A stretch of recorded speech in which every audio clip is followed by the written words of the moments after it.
Good morning, everyone. We're really pleased to be here today with Poverty Reduction Task Group. As Rob said, really just to give you a sense of what poverty looks like in Simcoe, Muskoka. We've pulled together some resources for you and hope that you can add those to your HR toolkits as an assist in your planning and training. Hoping we can shed some light on the challenges faced by people living in low income, as Rob was saying, and let you know about our committee, what we do, what kind of data is available to assist you, what's being done about it, how you can get involved, and certainly how I'm doing a webinar. We can assist you. So I think before we get going, I'd like to just speak to a land acknowledgement.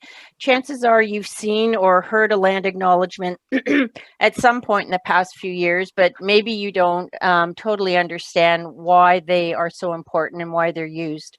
Land acknowledgements are really about our connection to the land.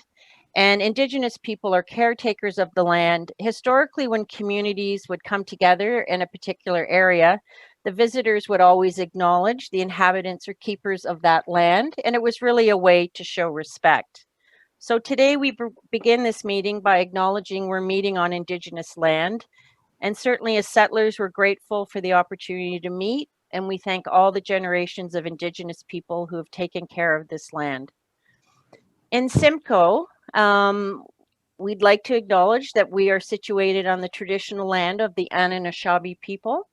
So the Anishinaabe include the Ojibwe, the Ottawa, the Potawatomi nations, and they're collectively known as the Three Fires Confederacy.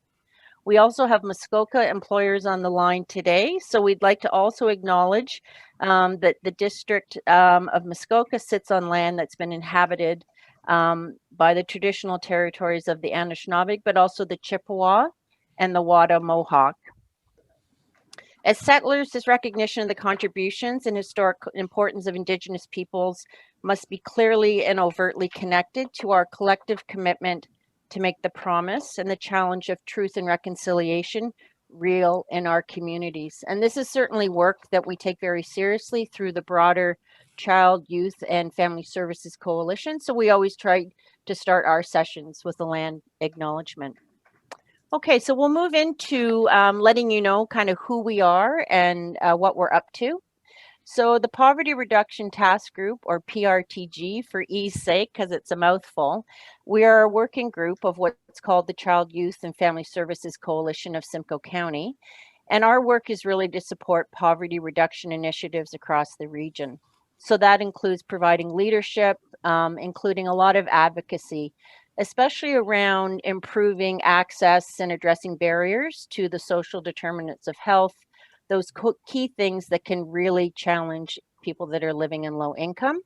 We also develop and support initiatives at both the local level, but also the broader regional Simcoe County level. And we identify priorities for action and make recommendations to that coalition council and broader community partners. We're always a great source of information and resources for you. So if you have any questions that we don't address today, by all means, our contact details are at the end of the slide, and you'll get a copy of the slide, and we'd be happy to answer any questions you may have. And that slide includes a link to our PRTG page on the coalition website. So you may ask, how do we define poverty? So this is the definition that was arrived at through consultation and collaboration with partners here in Simcoe County. So as you can imagine and appreciate, poverty is a complex issue that may be understood as inadequate education, health, financial, physical, and social resources needed to sustain positive well-being. It may also be experienced as an absence of equity, choice, and power, which negatively impacts one's sense of belonging, citizenship, and participation. But I guess most importantly, the one aspect of poverty, income, is really recognized as the most important social determinant of health. And as such, we accept what is called the low income measure after tax threshold as the quantitative measure of poverty per individual. And again, that's data that's available on both the health unit and the County of Simcoe site. So I always find these slides very sobering. These are two slides from regional consultations that United Way, where I work, held a couple years ago. And so what we know right now is in Simcoe, Muskoka, over 60,000 people are living in low income and experiencing poverty. And of that 60,000, more than 15,000 are children. And that's another really sobering stat and something just to keep in mind as we move through our slides. So we thought it might be helpful, just as a point of reference, to do a snapshot for you of Simcoe versus Muskoka. And this is certainly something that we did in our vital signs report, which we issued a couple of years, I guess 2016 now. So again, these might be helpful stats to you in your planning and the work that you guys do. But 11.4% of Simcoe residents are living in poverty. 12% of our population between the ages of 25 to 64 has no educational certificate, diploma, or degree. The median employment income after tax that we referred to previously is $30,951, which lags behind the provincial average. And that median income has only increased 5% over the last 15 years. This was something we pulled from some of the data on the county site, just to give you a sense of where some of the more part-time, seasonal, and precarious employment sits. So in the trades, transport, and equipment operators, related occupations, sales, and service occupations. In 2016, about 26% of our population were spending 30% or more of their household income on shelter. And in 2019, some more recent data through the health unit, a family of 4 here in Simcoe was spending close to $1,000 each month on groceries. So just some good points of reference for you there. In Muskoka, which is on the next slide, similar, but some differences. So there you go. So slightly higher incidence of poverty in Muskoka at 13%. 18% of residents have not completed high school or beyond. The median income in Muskoka is 21% lower than the provincial average, and it's certainly below what we see here in Simcoe County. In Muskoka, no surprise, 43% of all jobs are in tourism, construction, service industries, arts, and entertainment. And given the nature of the way Muskoka is built, much of it is part-time and seasonal. In 2016, and of course we reference 2016 often throughout the presentation, that's the most recent census data. The next census is due to take place this spring, although COVID may throw a wrench in those plans as well. But at this point, we hear that the plan is still to move ahead with the census. So 25% were spending more than 30% of their income on shelter costs. So that's probably a stat you've heard before, but it's always a good one that's worth reminding people of. And again, that nutritious food basket survey through the health unit from last year demonstrated in Muskoka, again, almost $1,000 on average is being spent each month on groceries. So I thought for today's discussion, it's just helpful to reflect on a few things, which I'm sure we're all experiencing in terms of the current context of the pandemic, especially for those of us here in Barrie who are really seeing a tough situation at Roberta Place. We have staff and colleagues that are dealing with increased levels of stress and anxiety, a lot of unpredictable or precarious employment, making it hard to make ends meet. Housing is in the news every day. We know that whether you're renting or owning, there's no such thing as affordable housing in our region. The cost of groceries, medicine, heating, and utilities continue to climb. Access to affordable childcare as well as local transportation is an ongoing challenge for people. A lot of people feeling the financial pressure this year to purchase additional technology because they may be working from home or have kids who are working from home and historically may have only had one computer or iPad or laptop to work at. Ongoing changes and discussion around revising Ontario Works and ODSP. Certainly lots of conversation this year around diversity, equity, and inclusion, and also the ongoing challenge people often have just accessing and figuring out what community services are available to them. So that's always sort of the backdrop we try to think about. Now, the health unit, I will tell to anyone who will listen to me on any given day, has amazing, amazing data and stats. And if you've never looked at their website, I encourage you to do so. But my colleague, Christine Bushy, I'm just doing a webinar. with the I'm health doing a unit, webinar. is just going to do a bit of It's show okay. and tell here Can you send me with an what they email? call their Okay. low income interactive map. Okay. Christine? So yes, as Roz was saying, the health unit has an excellent website with a lot of health statistical information. It is called Health Stats. The low income interactive map is just one of those assets on Health Stats that I really encourage you to look at. In terms of the low income interactive map, it is a map of Simcoe and Muskoka. It's divided up by census division, and you can also search by census subdivision, and it's really easy to search. I won't take the time to go into the link right now just because of time, but what the map will show you when you hover over or click on a specific area, it will show you the population for that area, as well as the percentage of the population living in poverty and the actual number of people living in poverty. So as Roz mentioned, with Simcoe Muskoka, when you go on our map, it will show roughly 12% of the population living in poverty. Roz has mentioned it's 11.4 on the county website, slight difference there. But from a population of 528,000, just over 528,000 in Simcoe County, that represents about 60,000 people, as Roz mentioned. For the city of Barrie, almost 140,000 people, 16,900 living in poverty. The North Simcoe area, population of 4,600, 15% higher low income area in North Simcoe, 15.4%. So that's just over 7,000 people. And so it's really quite easy to search, and you'll see that the average, of course, for Simcoe County is 12%, but it varies across Simcoe Muskoka, and there are certainly some areas with higher rates of poverty.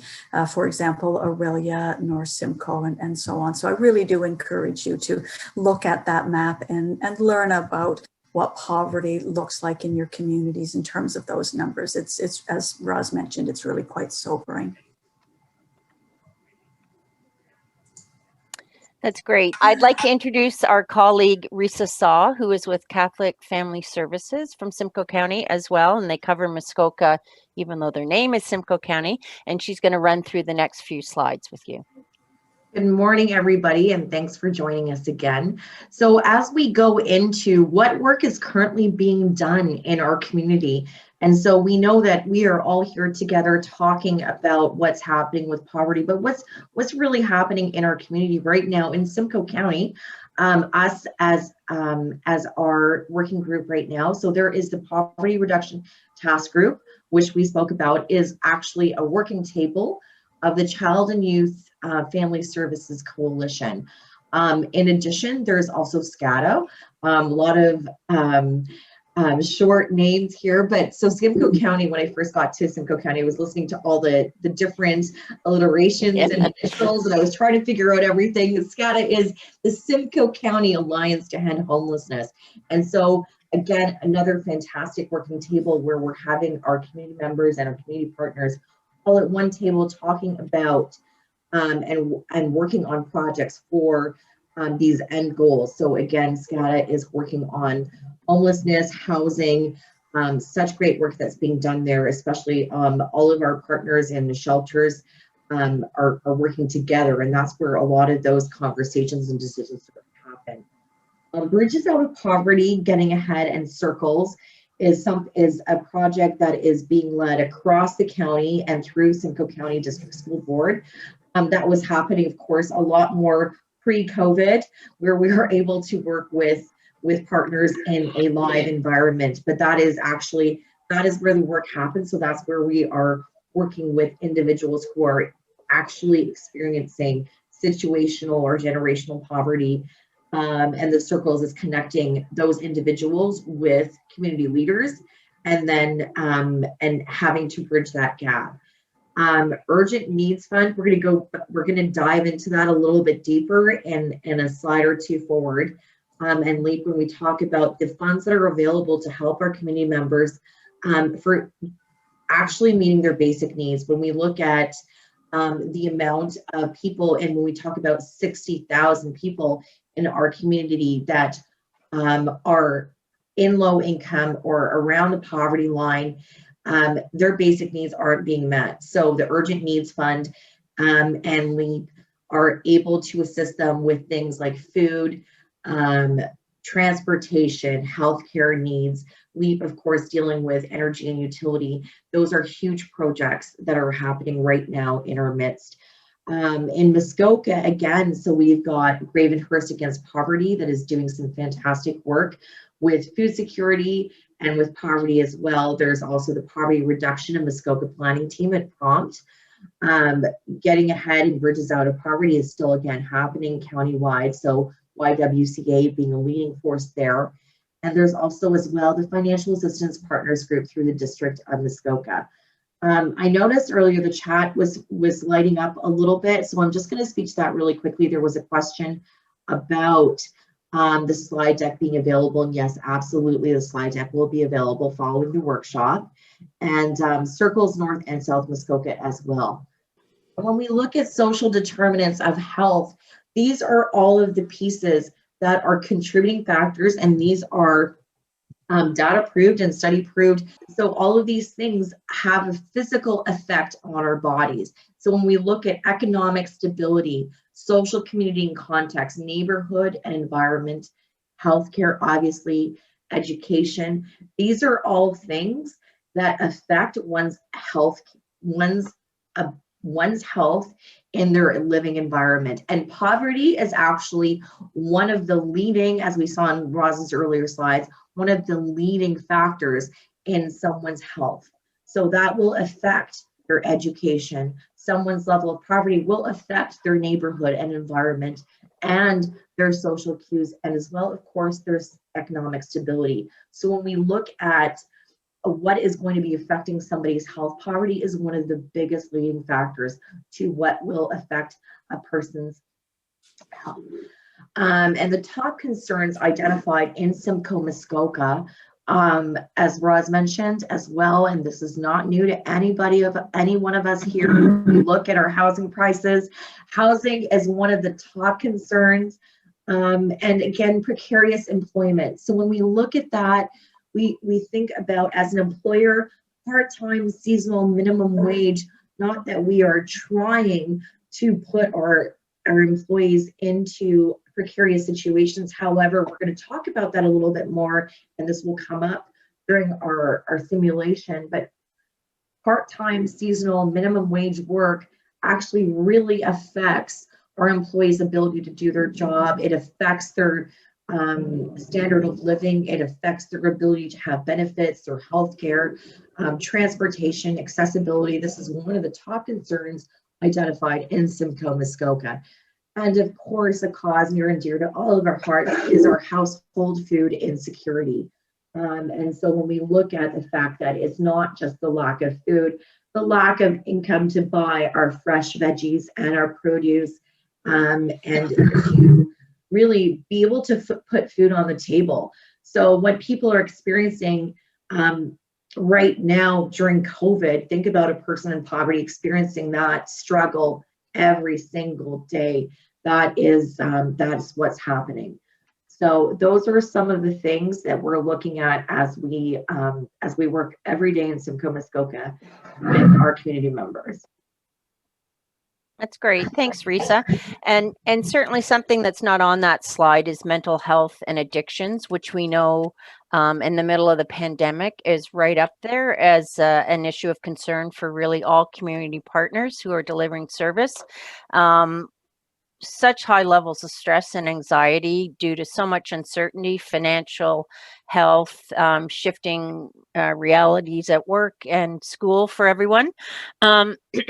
So we thought, these are three things that kept popping up when we did our consultations a few years ago. There were additional ones, but really in each region we went out to, it was housing, employment, and food. And for those of you in the crowd today who are focused on employment, either as delivering employment services or as an employer, the one thing we kept hearing was there was a disconnect between available staff and jobs that employers had, and that there's a bit of a disconnect, and that often employers, when there are opportunities available, there isn't the trained labor. So that was something else we were hearing, in addition to the prevalence of a lot of part-time work, seasonal work, occasional work, and then work without benefits and at a minimum wage. So that is, sort of was something that just kept coming home to us.